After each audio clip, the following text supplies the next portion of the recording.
Good evening and welcome to another video by Rideshare UK. Right, this is the channel that gets under the skin of Uber, and we're going to do that again today as well.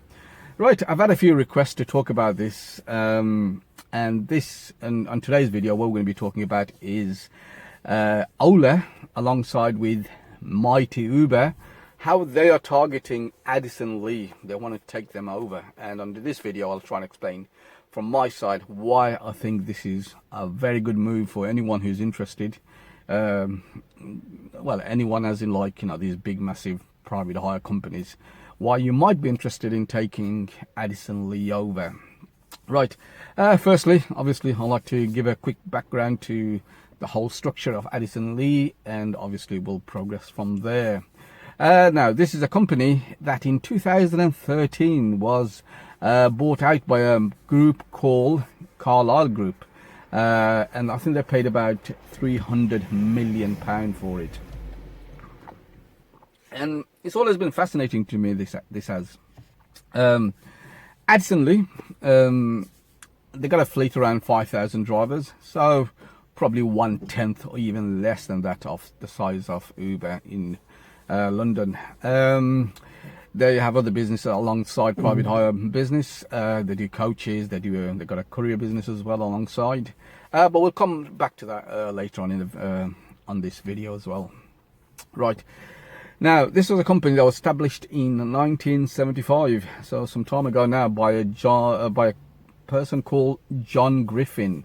Now, in my eye, this was one of the greatest businessmen of the last decade. And the reason I say that is because he knew when to actually cash out. You know, it's not all about running a business. You got to know when your days are over, and he knew exactly when to just make a run at, really. And the reason for that is because he probably studied this Uber a bit more in depth than anyone else did. He knew about Uber. They were established in America 5 years prior to coming into UK, so he knew what was going on down there, and I gotta say, he knew, you know, his days were numbered, and he just got out. He sold it for a good profit, and he just got out. I think he stayed over for another year to see the business through and everything, but obviously I don't know the ins and outs of that. Even though, now this is quite interesting actually, Addison Lee's wasn't already an app-based company at that time, even before Uber came to London. And so, as I said, John Griffin, you know, he smelled the dust before anyone else. And this guy, John Griffin, he was an extraordinary character of a person. This is a guy who actually stood up for the private hire industry far more than any of us all put together had stood up for this company, for the industry. So, I mean, in 2012, he fought against the cyclist, you know, which cost him a lot of contracts at the end of, actually, because they did have a lot of contracts with the government, and fighting against the cyclist, you know, he paid the price for that.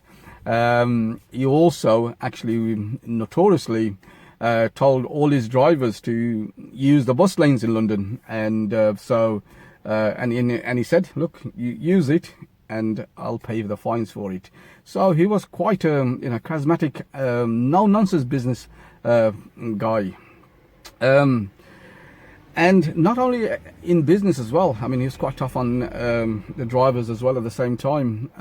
I think once, when one of his drivers threw some gay couple out of their car, he introduced a program where everyone had to go through this training to let them know how the person should behave as a driver.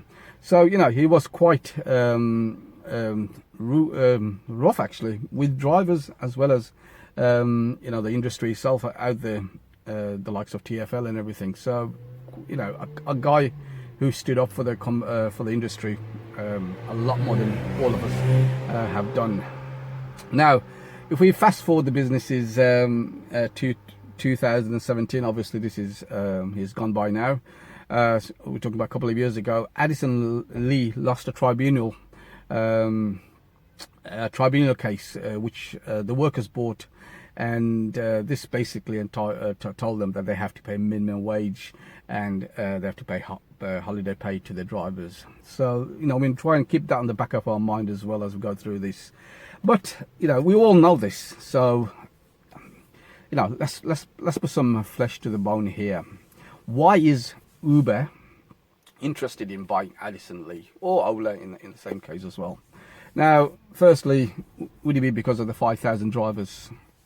Of course not. 5,000 drivers to them means nothing, not the slightest thing at all.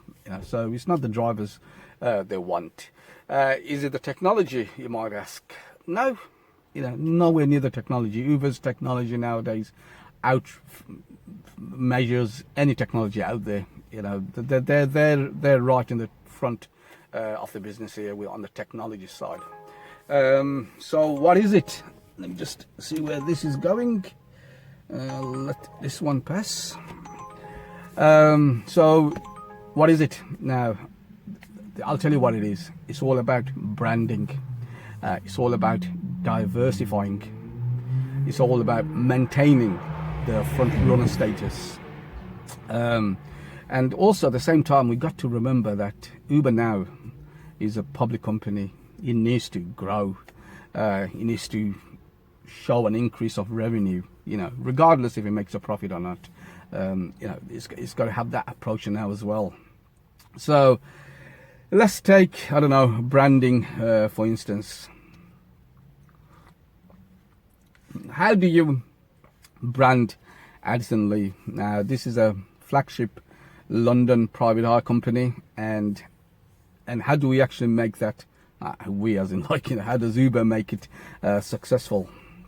So let's think of a takeover or a rebranding model that has been successful. We could think about.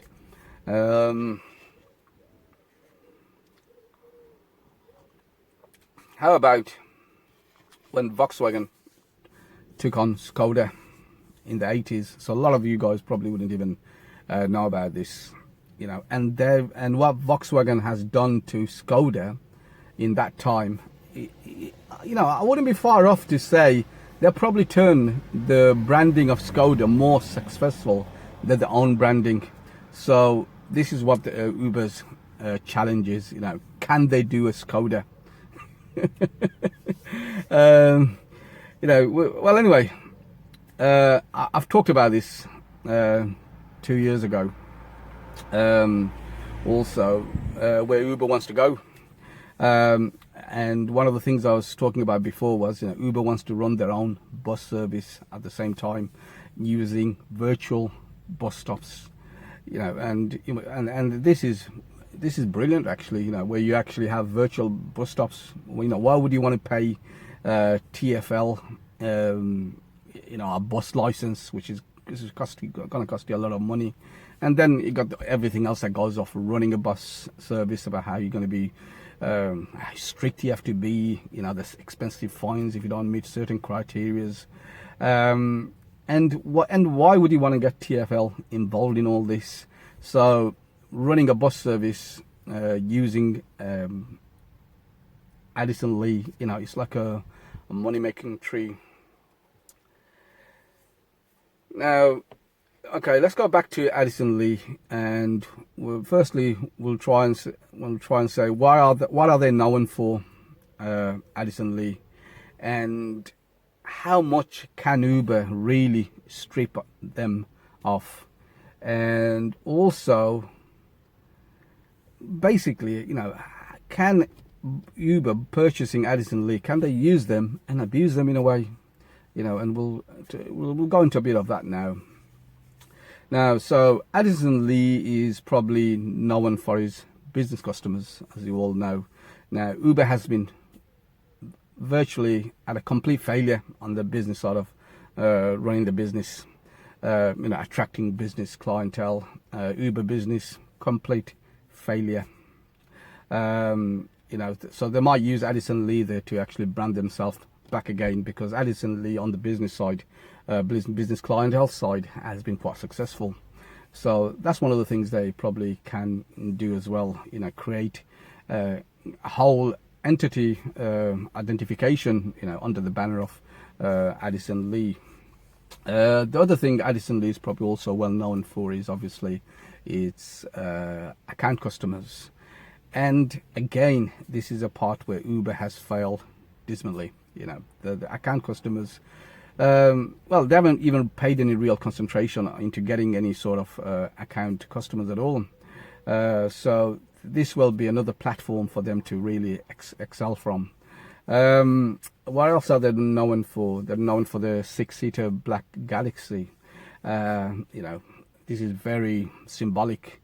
And if Uber wants to run their business, virtual bus business, you know, this and having the same car and identifying yourself with that image of the Galaxy, you know, it's like now when the black cab sees a Prius in London, all they think is, regardless who the guys work for, it could be general public, you know, they think straight away, you know, that's a Uber driver.